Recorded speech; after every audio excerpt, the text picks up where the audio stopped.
Hello and welcome to Everyday Lessons Every Day. I'm David McBee. Based on my book by the same name, this podcast is for those of us who believe in personal growth and want to improve every day. This is episode 19, Shame on You. Last year, I read a book called Tongue Fu, How to Deflect, Disarm, and Defuse Any Verbal Conflict.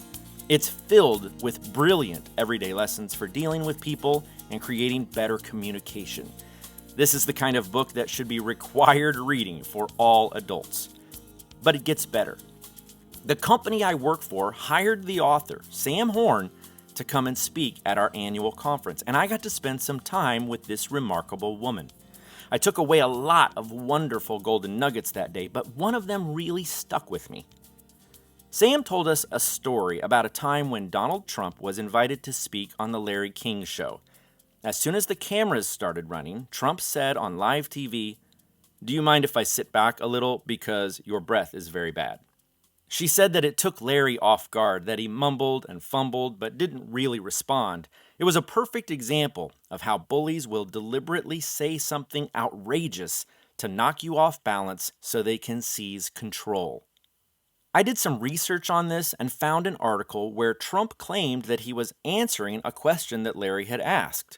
Larry said, "You are able to put people off guard and to make people really uncomfortable if you want. How do you do that? What do you do?" And without missing a beat, Trump told Larry he had bad breath and moved his chair away from him. Now, whether you believe that Trump was demonstrating a power strategy or that maybe he was being a jerk, it's irrelevant. Intentional or not, this is the kind of move that a bully makes in order to make people feel small and to have power over them. Here's the thing I've noticed, and you probably have too. More and more people are pulling this move, especially online. You can't hardly scroll through Twitter or Facebook or read the comments of an article without seeing someone bashing the author of the post or another commenter. The internet has become a place where people are willing to publicly criticize others, especially people they don't know. But it's not just that they're disagreeing. It's venomous, it's mean, it's hateful. Of course, unless you've been living under a rock, you know what I'm talking about. You've either been attacked by a troll, or maybe you've even caught yourself emboldened to say something online that you probably wouldn't have in person. Hold on to that thought. Let's get back to the Trump-Larry King story. Sam suggested that one way to respond when someone tries to gain power over you with a statement like that is to say, "Shame on you." 3 simple words that keep the attention on their egregious behavior instead of on the bullied person's reaction.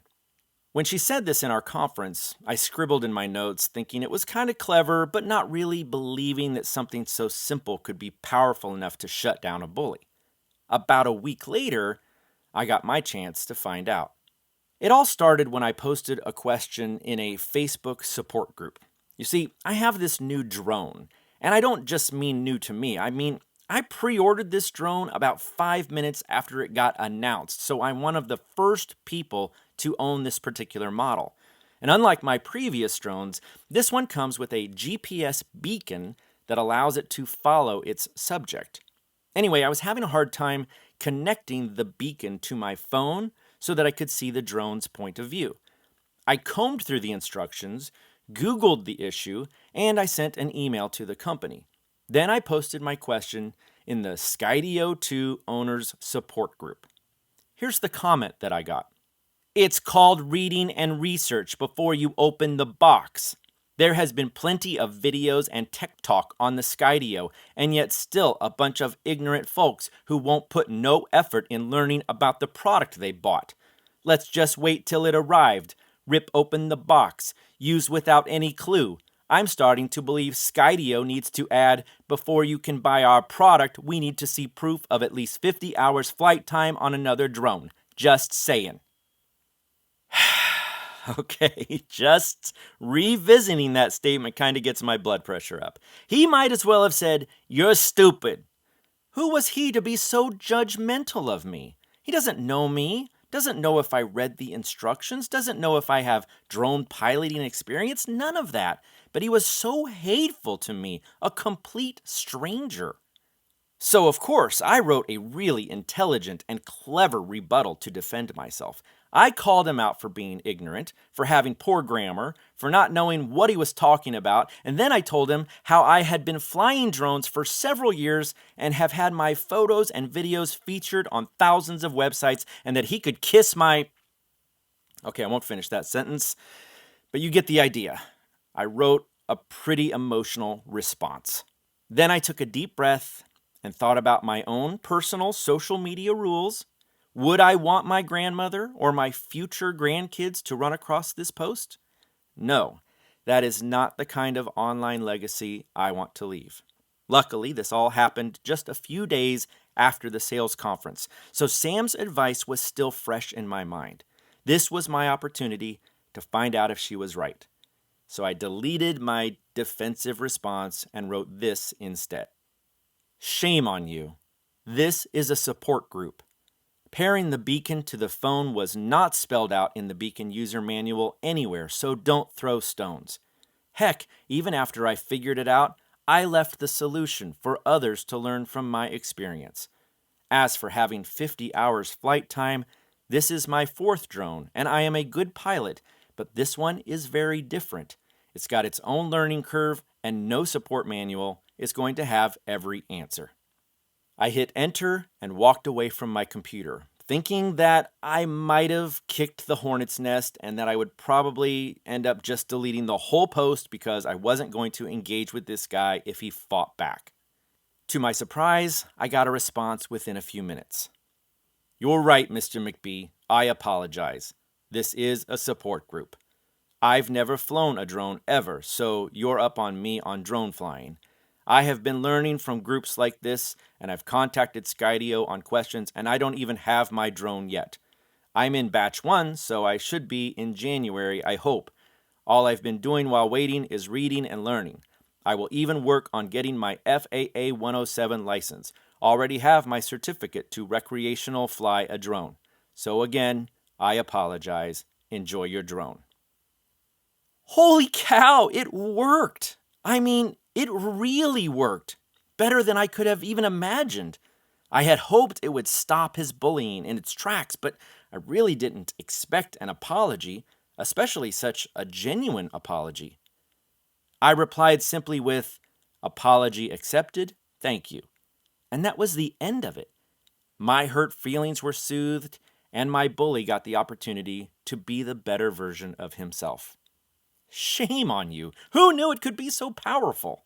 You know what? I'd like to think this could work in a lot of situations.